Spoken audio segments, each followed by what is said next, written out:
Love and belonging, অর্থাৎ আমি কার, আমি কে এবং আমি কার, এটা কিন্তু আমরা প্রত্যেকে খুঁজি। এখন আপনি দেখবেন যে আমরা সোশ্যাল মিডিয়া তো হাজার হাজার ফলোয়ারের কথা বলি, এছাড়াও তো আমরা ফ্রেন্ড সার্কেল তৈরি করি।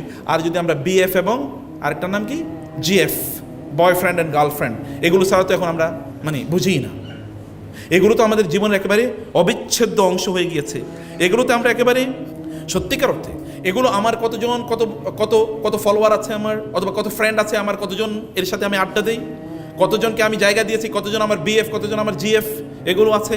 এগুলোতে তখন আমি আমার নিজকে সেলিব্রিটি অথবা আমার নিজকে আমি এইরকম একটা জায়গায় আমি খোঁজার চেষ্টা করি। কিন্তু মনে রাখবেন আল্লাহ সুবহানাহু ওয়া তাআলা তিনি আমাদের আল্লাহু ওয়ালিউল্লাযিনা আমানু, আল্লাহ সুবহানাহু ওয়া তাআলা হচ্ছেন ইমানদারদের ওলি, ইমানদারদের বন্ধু। আপনি বন্ধু হিসেবে কাকে গ্রহণ করছেন? আপনাকে বন্ধু হিসেবে গ্রহণ করা দরকার আল্লাহ সুবহানাহু ওয়া তাআলাকে, আল্লাহ রাসূল সাল্লাল্লাহু আলাইহি ওয়াসাল্লামকে, এরকমভাবে আপনাকে বন্ধু হিসেবে গ্রহণ করা দরকার। আপনি বিলঙ্গিং, আপনি কার সাথে আত্মীয়তা তৈরি করছেন, কাকে আপনি বন্ধু হিসেবে গ্রহণ করছেন, শুধু তাই না, কাকে আপনি ভালোবাসছেন। আপনি যাকে ভালোবাসছেন সে কে আসলে? সে কি জান্নাতে যাওয়ার মতো? আপনি একটা সেলিব্রিটিকে অথবা একজন মডেল তারকাকে আপনি ভালোবাসছেন, তাকে আপনি পছন্দ করেন, তার সাথে একটু ট্যাগিং হতে চান, তার ওইখানে তার যে ফেসবুক আইডি আছে ওইখানে অথবা ফেসবুক পেজ আছে, পেজে আপনি ফলোয়ার দিয়ে রাখছেন। আপনি তার ফলোয়ার, কার ফলোয়ার? সে জান্নাতের মানুষ না জাহান্নামের মানুষ যার ফলোয়ার আপনি দিয়ে যাচ্ছেন? আপনি যাকে ফলো করছেন আপনি তার মতোই, এবং মনস্তাত্ত্বিকভাবে আপনি তার মতো, কারণ আদারওয়াইজ আপনি তাকে ফলো করতেন না। তাহলে আপনার আইডেন্টিটি কিন্তু ওইখানে, আপনার বিলঙ্গিং কিন্তু ওইখানে, আপনি কিন্তু লাভ সেই জায়গায়, আপনার লাইক ওই জায়গায়। আপনি কাকে লাইক করছেন? আপনি মনে করছেন কোনো লাইক এমনি চলে যাচ্ছে না, এই লাইকও কিন্তু কিয়ামতের দিন কাউন্ট হবে। আপনি মনে কি ইসলাম এত কঠিন? না, ইসলাম কঠিন না। ইসলাম আপনাকে পরিমিত জীবন দিচ্ছে। আপনি ওইখানে লাইক দেবেন কেন? দেখবেন অনেকে লেখে নাইস অ্যান্ড অ্যাট্রাকটিভ, তাই না? বিভিন্ন জায়গায় গিয়ে নাইস অ্যান্ড অ্যাট্রাকটিভ। আপনি কার ওইখানে গিয়ে নাইস অ্যান্ড অ্যাট্রাকটিভ? ওই রুচিটাই তো একটা নষ্ট রুচি। একজন মেয়ের আইডি দিকে আপনি বলে নাইস অ্যান্ড অ্যাট্রাকটিভ, আপনার রুচিটাই তো নষ্ট। এই লোক তার ওয়াইফ তার সাথে সংসার করে কেমন, এটি তো আমি বুঝি না।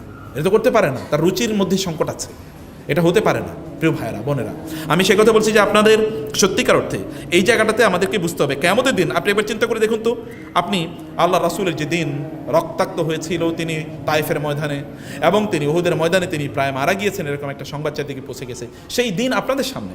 কিন্তু সেই দিনকে ছাড়িয়ে আপনি কাকে, অন্য কোথায় কিভাবে আপনি আপনার বিলঙ্গিং তৈরি করছেন? কিয়ামতের দিন আপনি চিন্তা করতেন সবাই বলবে নাফসি নাফসি, আপনার নবী বলবে উম্মতি উম্মতি।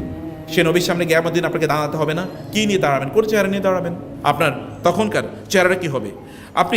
এটা যদি আপনি সত্যিকার অর্থে এটা যদি আপনি না করেন, আপনি যদি আপনার বিলঙ্গিং, আপনার লাভ, আপনি কার সাথে আপনি উঠা বসা করেন, এটা যদি আপনি নিয়ন্ত্রণ না করেন, তাহলে কোনোদিনই আপনি সফলতার অথবা কোনোদিনই আপনি সুখের মুখ দেখবেন না। যে সুখের পেছনে আমরা ঘুরি, সুখ শব্দটা তো আসলে একটা মরিচিকা। সুখ আসলে কি?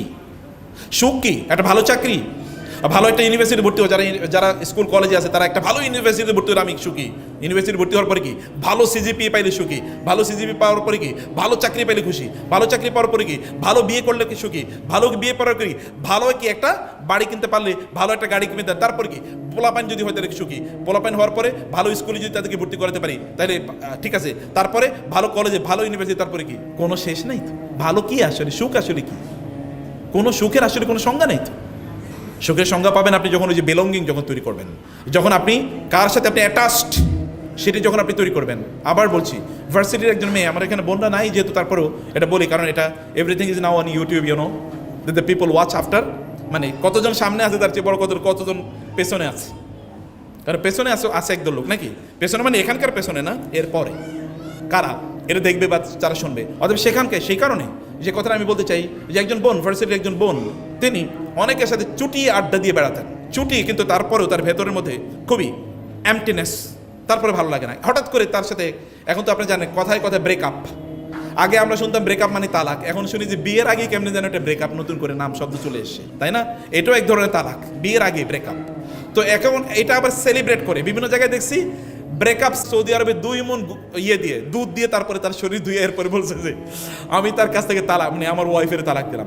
মানুষ এইরকম একটা টক্সিক মেন্টালিটি মানুষ ডেভেলপ করে তার নিজের মাঝে। তো যাই হোক, আমি বলি এখন ইয়াং পোলাপাইন কয়েকদিন পরে বলো অমুকের সাথে আমার ব্রেকআপ হয়ে গেছে। তো আমি প্রথম বুঝতাম না, এখন বুঝতে যে ব্রেকআপ মানে কি আসলে। যাই হোক, তার এখন ব্রেকআপ অ্যান্ড ব্রোকেন হার্ট, মন খুবই খারাপ। এখন ক্লাসে মন বসে না, কেমন যেন একটা সুইসাইডাল মেন্টালিটি, আত্মহত্যা করবে। একজন দিনী বোন তাকে বলল, তুমি রাতের বেলা যখন সবাই ঘুমিয়ে পড়বে, ওযু করে 2 রাকাত নামাজ পড়বে, সেজদা গিয়ে তোমার কষ্টের কথা তোমার রবকে বলবা। হঠাৎ করে তার জীবনে প্রথমবারের মতো সে সেজদায় লুটিয়ে পড়ল। এবং তার কথাগুলো, তার কষ্টের কথাগুলো, তার কষ্টটা তার রবের সাথে শেয়ার করলো এবং তার একটু ভালো লাগে তো প্রথমবার মতো একটু সুখ অনুভব করলো। কারণ আপনারা জানেন কষ্ট যদি কারোর সাথে শেয়ার করা যায় তাহলে খুবই মনটা হালকা হয়ে যায়, কিন্তু কষ্ট তো সবার সাথে শেয়ার করা যায় না।